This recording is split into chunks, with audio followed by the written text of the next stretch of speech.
আসসালামু আলাইকুম everyone, I hope সবাই অনেক ভালো আছে। আজকে নিয়ে আসলাম আমার গাছের লাউ দিয়ে মানে রুই মাছ অথবা বোয়াল মাছ বা চিংড়ি মাছ, আপনারা যে কোনো মাছ দিয়ে কিন্তু রান্না করতে পারেন। তো আমার গাছের লাউগুলো দেখতেই পেলেন কেমন, মানে খুব একটা ভালো হয়নি, তারপরে যতটুকু ধরেছে এটাই আলহামদুলিল্লাহ ধরেছে, তো এটাতেই আমি অনেক খুশি। তো যাই হোক, আমি এখন লাউটাকে কেটে খুব ভালো মতো ধুয়ে নিয়েছিলাম। তো এখন আমি রান্না করতে শুরু করে দিয়েছি। এখানে পেঁয়াজ কুচি, আদা রসুন পেস্ট এবং টমেটো কুচিও অ্যাড করেছি। আপনারা চাইলে টমেটোটা স্কিপ করতে পারেন। তো এখানে আমি সামান্য পরিমাণে তেল দিয়ে পেঁয়াজটাকে প্রথমে একটু ভেজে নেওয়ার পর এর মধ্যে শুকনো গুঁড়া মশলার মধ্যে দিয়েছি হলুদ, মরিচ, ধনে গুঁড়ো, জিরা গুঁড়ো সামান্য করে, তো দিয়ে মশলাটাকে খুব ভালো মতো কষিয়ে নিচ্ছি পেঁয়াজটা যতক্ষণ না নরম হয়ে আসছে বা মশলার গ্রেভিটা।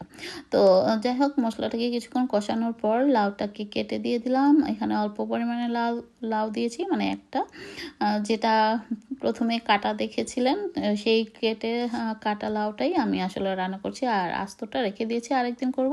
আর বাসায় লাউ রেখে দিলেও দেখা যায় কি ভেতরে কেমন যেন শক্ত হয়ে যায় বিচিটা, যদিও লাউটা বেশি কিন্তু মানে শক্ত হয়নি, মানে নরমই ছিল কচি লাউ, তারপরও কেন জানি বাসায় রেখে দিলেও লাউয়ের ভেতর এবং উপরের খোসাটাও খুব শক্ত হয়ে যায়। তো চেষ্টা করবেন সাথে সাথে পেরে খেয়ে ফেলার জন্য।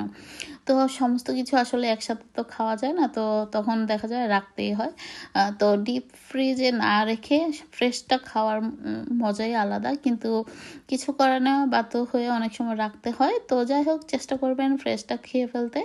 তো আমিও সেই অনুযায়ী ফ্রেশ লাউ রান্না করার চেষ্টা করলাম। তো বাসায় আরও ছোট ছোট দুটো ছিল, তো সেগুলো দিয়ে আবার আরেকদিন করব এই আর কি। তো আমার রান্নাটা হয়ে গেল, সঙ্গে নাগামরিচ নিয়ে নিয়েছি।